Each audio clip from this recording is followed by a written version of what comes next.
Abra comigo a sua Bíblia em Filipenses, capítulo de número 2. Filipenses, capítulo de número 2, e o versículo de número 3. Aleluia! Glória a Jesus. Irmãos, esse nosso devocional, sabe, algumas empresas já nos procuraram. Essa semana o Eduardo, inclusive, foi lá em Curitiba, em Jaraguá do Sul, levar 500 exemplares que uma empresa comprou para dar para os seus funcionários. É um bom presente. Se você tem uma empresa e gostaria de fazer isso também, tem um preço, claro, bem especial, para você abençoar seus funcionários ou algumas pessoas, alguns clientes. Amém? Seria muito legal. Isso é uma forma de evangelizar. Você está evangelizando também. Amém? Em vez de você dar um Papai Noel, você dá o Papai do Céu. Amém? Dá um livro do Papai do Céu. Aleluia. Com botox ou sem botox, vai ser uma bênção na sua vida. Eu acredito que vai. Glória a Deus. Esse livro é preparado para isso. Esse é o nosso quarto devocional. Vamos lá. Filipenses capítulo 2, versículo 3, diz assim: nada façais por partidarismo ou vanglória, mas por humildade, considerando cada um os outros superior a si mesmo. Não tenha cada um em vista somente o que é seu, senão também cada qual o que é dos outros. Tende em vós o mesmo sentimento que houve também em Cristo Jesus, pois ele, subsistindo em forma de Deus, não julgou por usurpação ser igual a Deus, antes a si mesmo se esvaziou, assumindo a forma de servo, tornando-se semelhante aos homens e reconhecido em figura humana. A si mesmo se humilhou, tornando-se obediente até a morte e morte de cruz. Pelo que também Deus o exaltou sobremaneira e lhe deu um nome que está acima de todo nome, para que o nome de Jesus se dobre todo o joelho nos céus, na terra e debaixo da terra, e toda língua confesse que Jesus Cristo é o Senhor, para a glória de Deus Pai. Amém. Que haja em vós o mesmo sentimento que houve em Cristo Jesus, que sendo Deus não tomou por usurpação ser igual a Deus, mas a si mesmo se esvaziou, tomando a forma de servo e sendo obediente até a morte, morte de cruz, mas que Deus lhe deu um nome que está acima de todo nome, a qual todo joelho se dobrará um dia, nos céus, na terra e debaixo da terra, e declare que só o Senhor é Deus. Eu queria declarar isso: nada façais por partidarismo ou por vanglória, mas por humildade. Como é que eu trabalho por humildade? Considerando o outro superior a mim. Às vezes é difícil falar disso, irmãos. Nós vivemos numa geração que todo mundo está correndo uma carreira, todo mundo está correndo, está na sua luta, está nas suas dificuldades. E muitos ensinos, e eu não falo disso só para a igreja, não é só na igreja, mas muitos ensinos, muitas palestras, muitas mentorias, e sempre exaltando a capacidade do homem. E eu não estou aqui para dizer que o homem não é capaz, até porque Deus capacitou o homem para vencer. Deus capacitou o homem com psique, com intelecto, com sabedoria, com conhecimento, com inteligência, né? E cada ano que passa, a inteligência, assim, fica mais fácil o acesso. Uma criança de 7 anos, hoje ela tem mais informações do que o imperador de Roma tinha, devido ao acesso da comunicação, da mídia e tal. Mas, irmão, o homem natural, ele costuma receber a palavra no intelecto, mas o homem espiritual, ele recebe a palavra no espírito, e o que alimenta você é o espírito. A palavra de Deus, ela não é para alimentar a nossa alma. Ainda que a gente chora, se alegra, pula, dança, corre, mas a palavra de Deus é para alimentar o nosso espírito. E a única coisa que alimenta o seu espírito é a palavra de Deus. E claro, você não vai deixar as emoções de fora. Quando você serve a Deus, é gostoso. A gente estava aqui agora adorando, a gente entra, né, em emoção, porque a nossa alma A alma é um pêndulo, né? Ou ela pende para a carne ou ela pende para o espírito. E ela vai pender para onde estiver melhor alimentado. E a alma, ela sempre vai trabalhar para satisfazer o espírito ou satisfazer a carne, não é? Mas por isso eu acredito que nós precisamos, quando a Bíblia chama a gente para ter o mesmo sentimento que houve em Cristo Jesus, se esvaziando de si mesmo, tomando uma forma de servo e sendo obediente. Quando Paulo diz aos Filipenses, eu tive o privilégio de, semana retrasada, estar lá na Grécia, tive nessa cidade, em Filipe, e ministrei lá. E quando a Bíblia fala por uma geração que está querendo se encher, e a Bíblia diz para a gente que tem que se esvaziar, irmãos, isso tem que ter uma revelação no seu espírito para você entender isso, porque é uma contracultura essa palavra, é uma contramão a tudo que nós estamos vendo nos dias de hoje. Eu costumo dizer que revelação gera sabedoria, que gera autoridade. O que é uma revelação? Já está dizendo, revela ação. A revelação é para revelar a próxima ação de Deus. Então, quando você tem uma revelação, quando eu disse para você, eu subi aqui, eu tive uma impressão, e Deus me disse, aqui dentro, eu quero curar. E por isso nós começamos a adorar. O Beto subiu aqui para dar continuidade ao culto, o pastor Beto, e de repente ele parou, e a gente começou a cantar, porque Deus falou, e o culto é dele, e o culto não é para nós. A gente fala do livro, faz oferta, mas o culto não é para vender produto, o culto não é para vender terreno no céu, o culto é para ele. Então, se a gente precisar fazer alguma coisa, a gente para tudo, porque o culto é dele. E se a gente adorar a Deus como é devido, certamente nós vamos ter revelações. Vamos ter revelação do que Ele é, ou do que Ele faz. Revelação é revelar a próxima ação. E isso vai gerar, e se eu andar na revelação, isso vai gerar o quê? Sabedoria, porque a sabedoria, a Bíblia diz que ela vem pelo temor do Senhor. Qual é o homem que teme ao Senhor? Salmo 25, o verso 12. Qual é o homem que teme ao Senhor? A este lhe ensinará o caminho que deve escolher. A sua alma repousará na prosperidade e a sua descendência herdará a terra. E o verso 14 diz, o segredo do Senhor é para aqueles que o temem. Então sabedoria e temor estão juntos. Conhecimento, tudo bem, é acúmulo de informações. Você vai estudar, você vai ter conhecimento, mas sabedoria não. Sabedoria não se aprende em sala de aula, irmão. Sabedoria se aprende buscando a Deus, temendo a Deus. Então a revelação, ela vai sabendo quem Deus é e aprendendo, treinando o seu espírito e a sua alma para ouvir a Deus. Certamente você vai andar em sabedoria, e a sabedoria vai te dar uma chave, chamada o quê? A autoridade. É o que me habilita para viver e participar das próximas ações de Deus. Porque não adianta eu só saber o que Deus vai fazer, eu quero participar disso, Mateus. Ah, Deus vai fazer isso, tá, mas eu vou ficar de fora? Eu vou ficar assistindo pela janela? Você não quer participar do que Deus está para fazer? Você quer ou não quer? Então o que é que ele diz? Santificai-vos hoje, para quê? Amanhã eu faça maravilhas no vosso meio. Ele não está dizendo que você tem que se santificar para ele fazer. Ele está dizendo que ele vai fazer, e se você estiver preparado para isso, você participa. Amém, irmãos? Participa ou não participa? Vai lá no aeroporto de Navegantes amanhã e entra no aeroporto e diz, eu quero viajar. Aí a pessoa vai perguntar, o seu ticket? Não, eu não comprei, mas eu quero ir. Você diz, não, você não pode entrar, você não tem a passagem. Não, mas eu vou. Por quê? Porque eu quero. Não, não é o que eu quero, irmãos. Eu tenho que estar preparado para aquilo que o Senhor está por fazer. Então a revelação revela a próxima ação.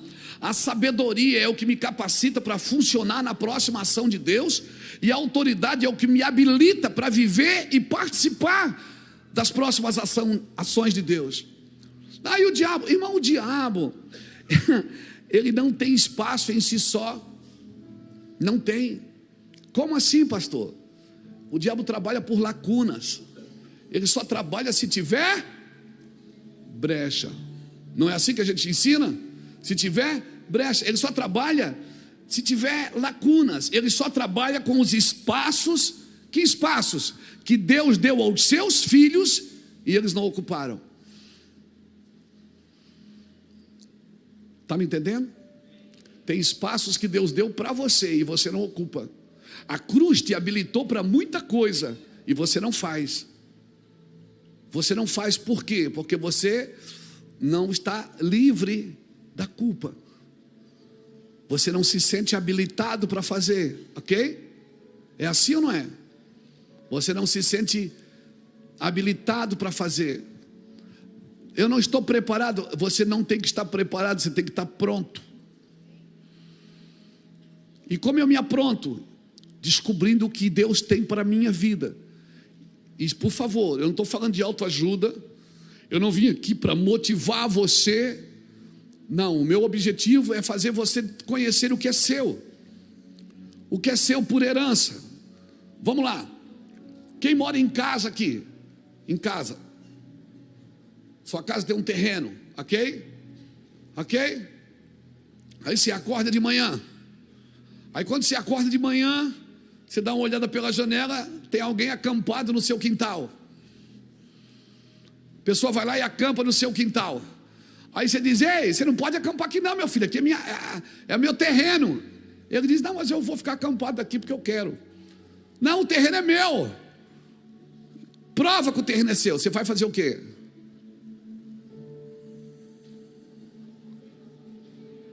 O meu sogro ia buscar arma lá dentro de casa. O meu sogro: espera aí, tu não vai sair, espera aí. Senhorzinho Malta. Mas você vai lá dentro, traz a escritura. Você está aqui, ó, o terreno é meu. É seu. Por quê? Porque está escrito.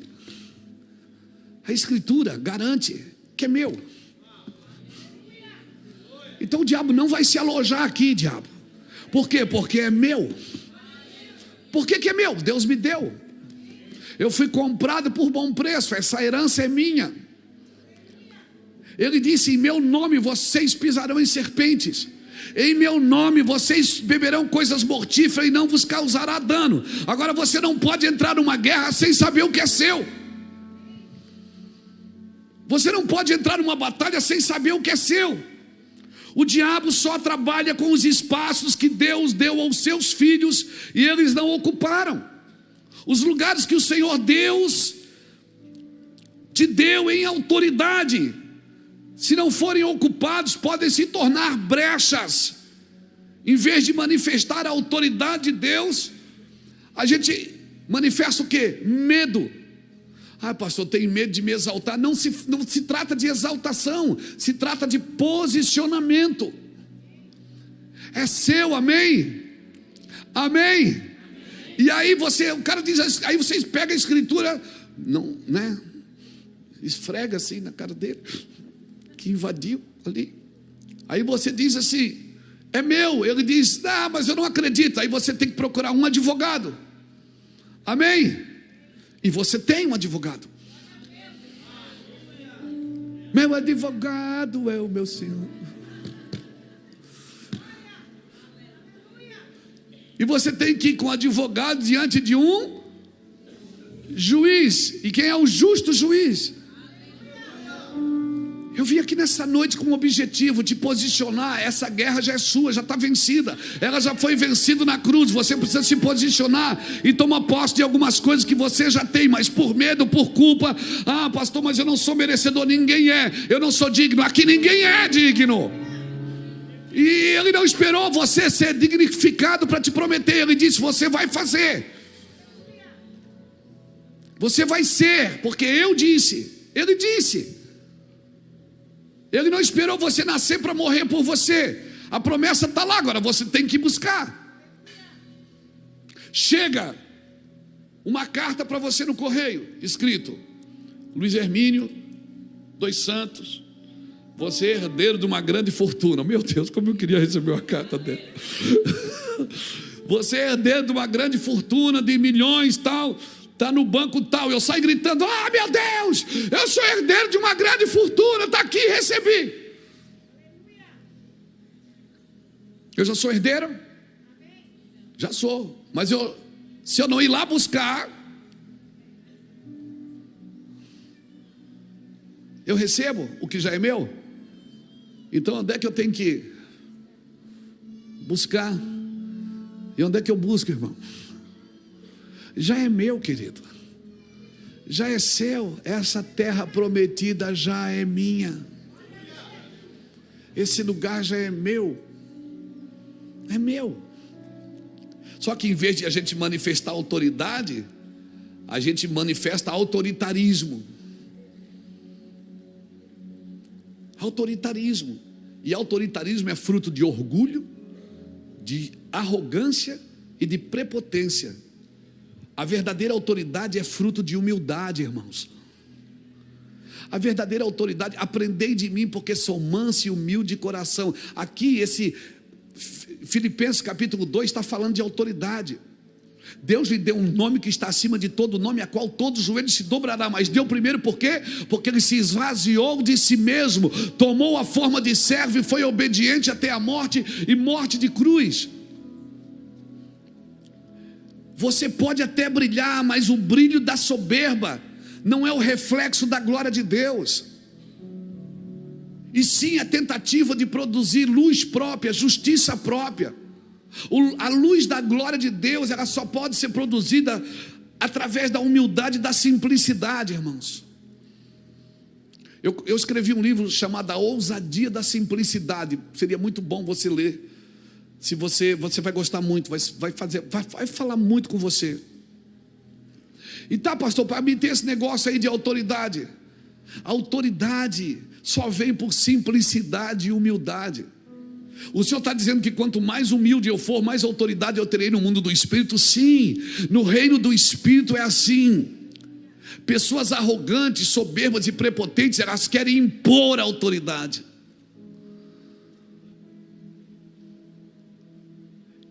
E se você tem que lembrar os outros que é você que manda, é porque você não manda mais. A autoridade não é imposta, irmãos. A autoridade é para servir. Se Deus te der um dia um cargo de autoridade, uma caneta de autoridade, uma cadeira de autoridade, é para você servir pessoas que estão em vulnerabilidade. A autoridade serve. Deus lhe deu um nome que está acima de todo nome, mas por quê? Porque primeiro ele se esvaziou da sua glória. Ele se esvaziou, ele deixou de ser unigênito, passou a ser o primogênito, o primeiro, mas não era mais o único, porque agora tem você também. Ele deixou a sua glória, se esvaziou de si mesmo, desceu na terra para me dar autoridade, irmão.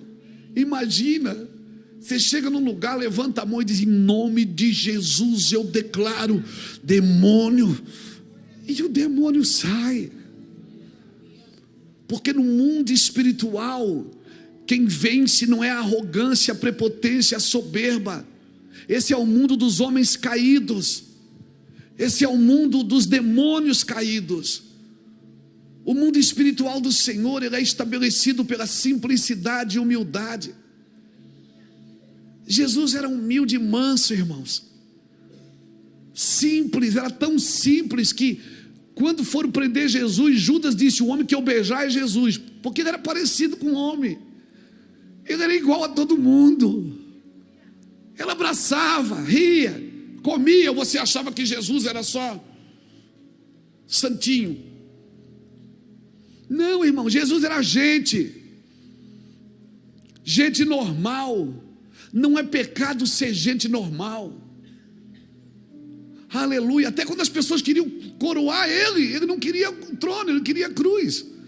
E as pessoas queriam colocar ele no trono. Ele disse: não vim para o trono, agora não, o trono é depois, agora é cruz. Diga para mim: trono é depois, agora é cruz. Não, você não falou com alegria. Agora é cruz.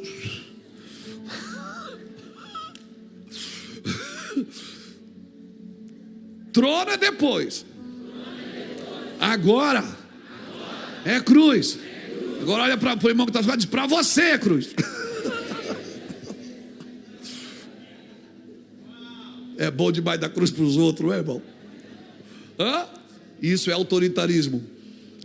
Quando você quer que alguém carregue a cruz, que é para você carregar. Para ter autoridade é necessário se esvaziar de si mesmo. A luz que nos ilumina deve ser a luz da palavra, irmãos. Amém? Já parou para perceber? É interessante o que eu vou te falar aqui. Reflete nisso. O único livro na Bíblia que fala de Leviatã, um capítulo inteiro, é o livro de Jó.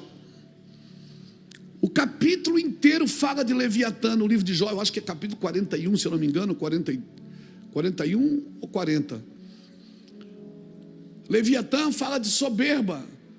41. Podes tu com um anzol apanhar o crocodilo e lhe travar a língua com uma corda? Podes meter-lhe no nariz uma vara de junco? Deus está falando isso para Jó. Agora Deus está falando isso para um cara que era íntegro, reto e temia Deus e se desviava do mal. Deus não está falando isso para um ímpio, Ele está falando isso para um crente. Ele exalta Jó na reunião com Satanás. Ele diz: tens visto meu servo Jó? Não havia homem na terra como ele. Não há homem na terra como ele. Deus queria tratar de Jó. O senhor está dizendo que Jó era orgulhoso? Eu não estou dizendo nada, irmão. Eu falo do meu orgulho, não do orgulho dos outros. Eu estou dizendo que no final do livro de Jó, Deus está repreendendo Jó e dizendo assim: quem é você? Onde é que você estava quando eu disse para a água venha até aqui, para o mar venha até aqui? Onde você estava quando eu coloquei cada estrela no céu e chamei cada uma pelo nome? Fala, rapaz, você não é o sabichão? Jó foi encolhendo. E depois ele diz assim: Senhor, eu falei de coisas extraordinárias demais para mim. Eu falei de coisas que eu não entendia. Por isso eu me arrependo no pó e na cinza. Eu te conhecia só de ouvir, mas agora os meus olhos te veem. Sabe que o orgulhoso não consegue ver a Deus? E o pior orgulho que tem, sabe qual é? É o orgulho da integridade. Você é tão íntegro, tão bom que você se acha melhor que os outros. O pior orgulho que tem é o da integridade. Deus não disse isso para o ímpio, irmãos. Irmãos, você não é o padrão de medida para os outros, o padrão é Jesus. Nós estamos aqui para servir os outros. E você não é bênção, você é o canal da bênção. A bênção é Cristo. Cristo em vós é a esperança da glória. Nós podemos sim ser exemplos, ser inspiração, mas o modelo e o fundamento é Cristo. Nós somos o canal da bênção para os outros. Amém? Outra coisa interessante sobre a autoridade. Põe aqui para mim Mateus capítulo 13, Mateus. Mateus, põe aqui Mateus para mim, capítulo 13, e o versículo 53 ao versículo 58, diz assim: tendo Jesus proferido estas parábolas, retirou-se dali, e chegando à sua terra, ensinava-os na sinagoga, de tal sorte que se maravilhavam e diziam: de onde lhe vem esta sabedoria e estes poderes miraculosos? Não é este o filho do carpinteiro? Não se chama sua mãe Maria e seus irmãos Tiago, José, Simão e Judas? Esse Judas não é o traíra, tá, irmão? Esse Judas aqui não é o traíra é outro Judas. Não vive entre nós todas as suas irmãs? De onde lhe vem, pois, tudo isto? E escandalizavam-se nele. Jesus, porém, lhes disse: não há profeta sem honra, senão na sua terra e na sua casa. E não fez ali muitos milagres por causa da incredulidade deles. Irmãos, aqui, medita comigo aqui. Duas coisas aconteceram em Nazaré que me chamam a atenção, que eu gostaria de usar aqui nessa palavra sobre autoridade. Uma é sobre Jesus, a outra é sobre o seu ministério. Aqui em Nazaré, Jesus aprendeu a ser filho, a ser amigo. Até porque se ele não aprendesse isso, ele não poderia levar a palavra de Deus em outros lugares. Mas aqui em Nazaré aconteceu uma coisa interessante. As pessoas se acostumaram com ele, Beto. As pessoas se acostumaram com Jesus de Nazaré. E aqui ele não foi reconhecido. Porque quando nós acostumamos com pessoas e com algo, muitas vezes nós não damos o valor devido. E Jesus falou que isso é normal. Porque o profeta na sua casa mesmo, ele não tem honra. E as pessoas se maravilharam do ensino de Jesus, mas julgavam a sua autoridade. Você não é o filho do Zé? Ele não é filho da Maria, o pai dele não é carpinteiro ali na esquina. As irmãs deles não são aquelas, ele não é irmão do Tiago, do Judas. Ou seja, as pessoas julgaram a sua autoridade. Por quê? Porque elas tinham intimidade com ele. Você está me entendendo? O que o senhor quer dizer com isso, pastor? Eu quero dizer, cuidado por ser muito íntimo e não honrar mais as pessoas com aquilo que elas carregam, porque você agora é amigo. Você está me entendendo? Amém? A intimidade deveria ressaltar o respeito. A intimidade, ela deveria ressaltar o respeito. Jesus era tão íntimo em Nazaré, todo mundo conhecia ele, cidade pequena, nós já tivemos lá. E ali ele não pôde fazer milagres, ele não houve reconhecimento da sua autoridade, por causa do quê? Por causa da intimidade. Intimidade. Às vezes, né, pais e filhos brincam, né? Brincam, mas o filho precisa reconhecer quem é a autoridade. É o pai. Brincam, falam para o outro algumas coisas, mas chega uma hora que o pai diz: pronto. Por quê, irmãos? Porque a intimidade não pode roubar a gente da autoridade. Nós somos amigos, somos irmãos, mas nós precisamos entender o nível de autoridade que todo mundo tem. E todo mundo tem uma autoridade divina. Claro que aqueles que se dedicam mais, como eu disse, aqueles que vão buscar, eles acabam exercendo mais autoridade no mundo espiritual. E autoridade você não fica mostrando para os outros que você tem. Autoridade ou você tem ou você não tem. Todos deveriam ter, porque Deus não deu isso só para quem prega o evangelho. Autoridade é para quem para funcionar no corpo. Lembra? Revelação, sabedoria e autoridade. Revelação revela a próxima ação de Deus. Sabedoria para mim participar disso, e autoridade para mim viver de acordo e ter legalidade para funcionar com aquilo que Deus me mandou funcionar. Tem Lucas capítulo 6. Bota aqui para mim, Mateus, Lucas 6, 46 a 49. Lucas 6, 46 a 49 diz assim: por que me chamais Senhor, Senhor, e não fazeis o que eu vos mando? Todo aquele que vem a mim e ouve as minhas palavras e as pratica, eu vos mostrarei a quem é semelhante. É semelhante a um homem que, edificando uma casa, cavou, abriu profunda vala e lançou os alicerces sobre a rocha. E vindo a enchente, arrojou-se o rio contra aquela casa e não a pôde abalar, por ter sido bem construída. Olha o 49. Mas o que ouve e não pratica é semelhante a um homem que edificou a sua casa sobre a terra, sem alicerces, e arrojando-se o rio contra ela, logo desabou, e aconteceu que foi grande a ruína daquela casa. Você está vendo duas casas, irmãos? Duas casas. A casa é a mesma. Você olha para a casa, você não sabe qual que está na areia e qual que está na rocha. Até porque Deus não te dá essa autoridade de julgar a vida dos outros. Deus não te deu autoridade, não é para julgar a vida dos outros, é para servir a vida dos outros, amém? Quem vive julgando a vida alheia não tem autoridade. Autoridade é para você servir, irmãos. Ele diz: quer alguém ser o maior? Tudo bem, seja como o menor.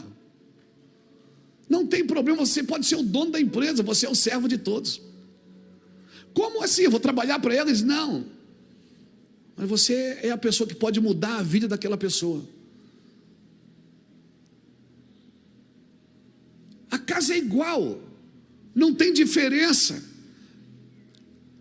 Quando é que você sabe a casa que está na areia e a casa que está na rocha? Quando transbordam os rios. No dia mau, no dia do BO, no dia do problema, no dia da dificuldade, você sabe, essa casa está sobre a rocha, porque ela subsiste a pressão, ela aguenta a pressão, transbordar os rios, soprar os ventos, amém? As casas são iguais, você não define qual que é qual, mas quando vem o BO, quando vem o problema, aí você diz: aquela casa ali está firmada sobre a rocha, aquela casa ali não é só decorativa. Nós somos homens, irmãos, que fomos chamados por Deus para ser homens de coração, não de decoração, amém? Homens de decoração só mostra por fora, mas por dentro está ruim. É melhor a gente mostrar o por dentro como está. Nós somos de coração. Ele diz: filho meu, dai-me o teu coração. Ele está dizendo: me dá o teu interior, não me dá a tua religiosidade. Me dá o teu interior. Eu não quero saber se você usa saia ou calça. Eu quero saber se você me dá o teu coração. Me dá o seu interior, porque para mim o interessante é o interior, não é o que você mostra para os outros. É como realmente você está. Então nós somos homens de coração, não de decoração. Pegou? Amém? E se você trabalha com decoração, não me leve a mal, por favor. Só estou fazendo beleza? Decora que fica bonito, mas no outro dia murcha. É ou não é? É ou não é? Mas aqui dentro, irmãos, Deus sabe quem nós somos.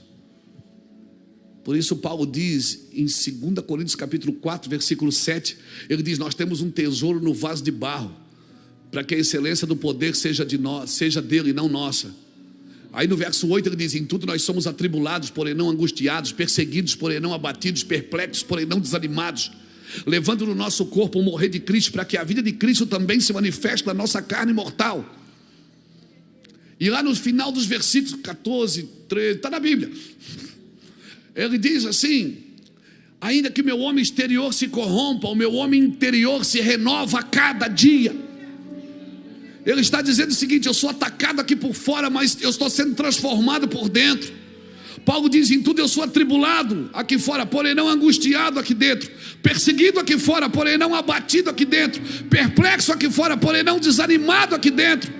As coisas que acontecem fora de você é para aperfeiçoar o seu interior, irmãos. Você está ficando bom. Está ficando bom. E agora eu quero entrar na mensagem. 2 Samuel capítulo 5, versículo 17 a 25. 2 Samuel capítulo 5, versículo 17. Aleluia.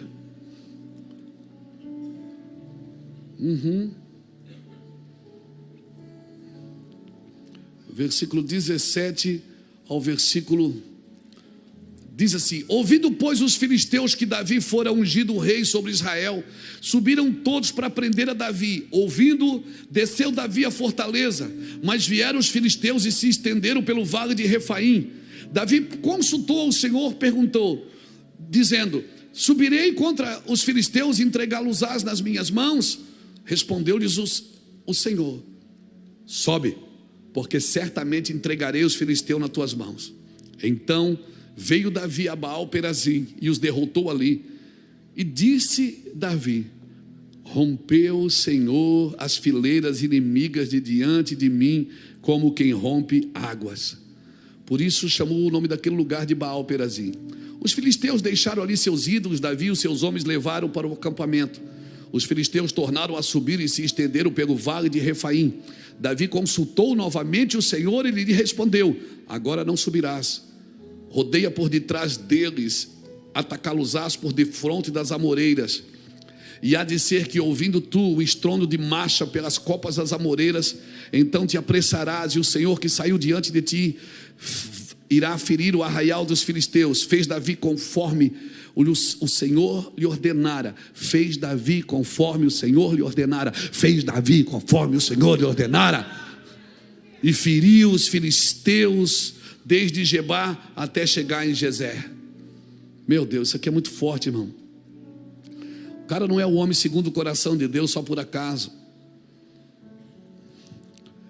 Quando os filisteus descobriram que Davi tinha sido ungido rei sobre Hebrom, a Bíblia diz que eles subiram para atacar Davi. Olha que trocadilho lindo. Eles subiram, Davi desceu a fortaleza. Davi desceu a fortaleza. Eles subiram, Davi não foi para a briga. Davi foi buscar o Senhor. Não entra em guerra se você não conhece as armas, irmãos. Não entra em guerra sem saber que armas você deve usar nelas. Eles subiram contra o Senhor, Davi desceu. Subiram, Davi desceu na fortaleza. E Davi chegava e disse: Senhor, então primeiro passo, aprenda a descer quando você quer subir. O segundo, Davi consultou o Senhor. Senhor, vou ou não vou, Senhor? O Senhor vai entregar os filisteus nas minhas mãos? O Senhor disse: Davi, arrebenta com eles, sobe, porque certamente eu entregarei os filisteus nas tuas mãos. Irmãos, não sai para a batalha sem uma palavra, irmãos. Não abre um negócio sem uma palavra. Agora eu vou falar uma coisa muito séria. Tem pessoas que têm uma palavra para esses dias, tem até o recurso para esses dias, tem a condição para esses dias, mas ainda não tem um coração para esses dias. Esses dias nós vamos precisar de muita humildade, gente, porque só derruba uma geração soberba quem andar em humildade. E nós estamos vivendo num momento tão difícil do Evangelho. Nós estamos vivendo num tempo singular, um tempo de separação. O Senhor está separando o que é daquilo que parece ser. Tem muita coisa brilhando, mas não é ouro, irmãos. É fake. Por favor, querido, não faça nada nos próximos dias. Estou tentando iluminar a sua mente. Não compra, não venda, não alugue sem consultar o Senhor. Senhor, me ajude. E se você perguntar, não casa.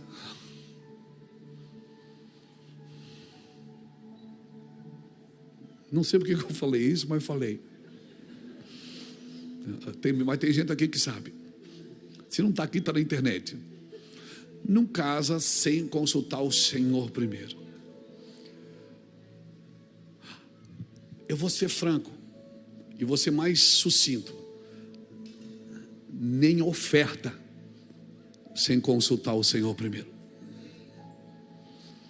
Porque tem oferta que você pode estar dando que não está, sabe, você está atrapalhando o tratamento de Deus naquela pessoa.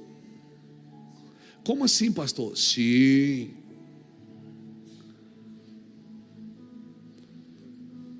Eu me lembro, eu e Iraci, a gente, quando começou no ministério, a gente está passando uma luta assim, daquela ferronha mesmo. Os nossos pastores que a gente congregava na comunidade Nova Jerusalém, pastor Eliana, uma mulher de Deus, na época, assim, ela e o pastor Francisco, eles eram bem afiados no profético. E nós passando luta em casa. E ela foi lá em casa um dia, levou uma compra para a gente, e ela falou assim: Luiz, eu estou com essa compra lá em casa faz 15 dias. Até as coisas que a carne, o frango eu tive que recomprar porque eu já tinha usado. E eu ia trazer, botava no carro, o Senhor disse: ainda não. Eu disse: aí não. Você fica pensando: não, essa profecia é do Satanás, não é de Deus não. Mas não, irmão, quando Deus quer tratar de você, Deus quer levar você mais fundo na fé. Amém? Amém? Quando todos fecharem os ouvidos, quando todos fecharem os olhos, você pensa: todo mundo me largou, me abandonou. Você não está entendendo, irmão. Olha o que José disse para os seus irmãos. Os irmãos venderam ele, e José disse assim: vocês fizeram mal para mim, mas Deus transformou em bênção.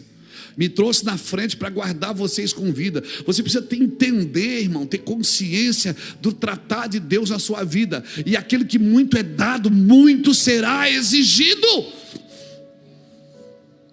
Está na Bíblia, irmãos. Você só levanta a mão no culto e diz: eu quero ser usado por Deus. Aquele que muito é dado, muito será exigido. Se você quer andar num nível de unção, você vai passar por vales de sombras de morte, você vai passar por vales de provação. Mas eu vivo pela graça. Graça é para salvar você, irmão. Graça é salvação. Graça não te custa nada, pela graça sois salvos. Isso não vem de vós, é dom de Deus. Mas para viver no reino com Cristo, para ser usado, sabe, num nível superior, para ouvir a Deus e funcionar de acordo com o que Deus quer, você tem que aprender a pedagogia de Deus. E a pedagogia de Deus, irmãos, As exigências de Deus são para os íntimos. E se estão te exigindo é porque você é íntimo. Se está difícil continuar, porque você é íntimo. Como isso, pastor? Eu estou pregando em causa própria aqui, irmão. Eu sei o que eu estou te falando. Se você quer ser um crente normal, um crente que trabalha a semana inteira, tem a sua diversão, tem o seu hobby, o seu ferino, domingo vai na igreja por 2 horas, e se passar das 2 ele levanta e vai embora, e Deus me livre, eu quero ser um crente normal, eu quero só dar o meu dízimo, eu quero só receber a bênção apostólica no final do culto. Cara, você não vai ter problema, certamente. Mas se você quer mais do que ver anjo, se você quer mais do que sentir arrepios, calafrios, se você quer mais do que isso, meu irmão, se prepare, porque Deus vai te treinar. Amém, irmão?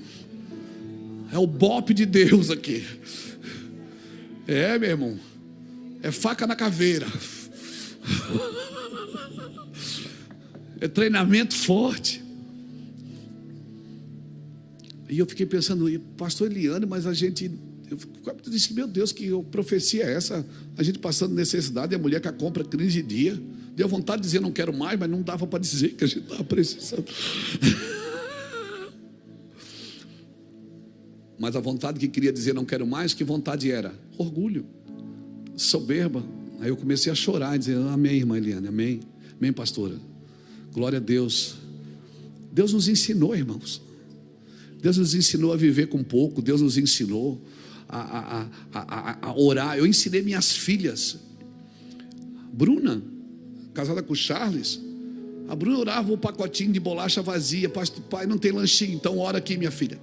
Senhor, traz bolachinha para me levar para a escola. Daqui a pouco aparecia alguém lá em casa com uma bolsinha do mercado Vitória. Lembra do Vitória? Lembra? Hipermercado Vitória. A bolsinha com as bolachinhas dela. Eles foram treinados, irmãos. Nós somos treinados assim. Então, você acha que a fama vai me derrubar? Você acha que Jesus me deixar conhecido vai me derrubar? Jesus vai me deixar famoso, aleluia. Você acha que eu vou cair por causa disso, irmão? O que derruba o homem é o orgulho, é a soberba, é a prepotência, é a altivez.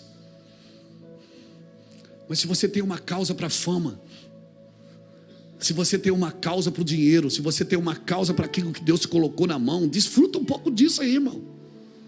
Amém? A igreja é uma luta, ai meu Deus, é tudo uma luta. Não, tu acha que Deus deu uma igreja para matar a gente? Deus diz assim, esse menino não está fazendo nada. Ô menino lindo, eu vou dar uma igreja para esse menino sofrer. Não, irmãos, a igreja é uma bênção. Essa empresa que Deus te deu, essa empresa é um incômodo. O seu incômodo é pagar a prestação da BMW. O seu incômodo é pagar o clube que você é sócio, é pagar a anuidade do cartão. O meu problema era a cesta básica que estava com a irmã Eliane há 15 dias.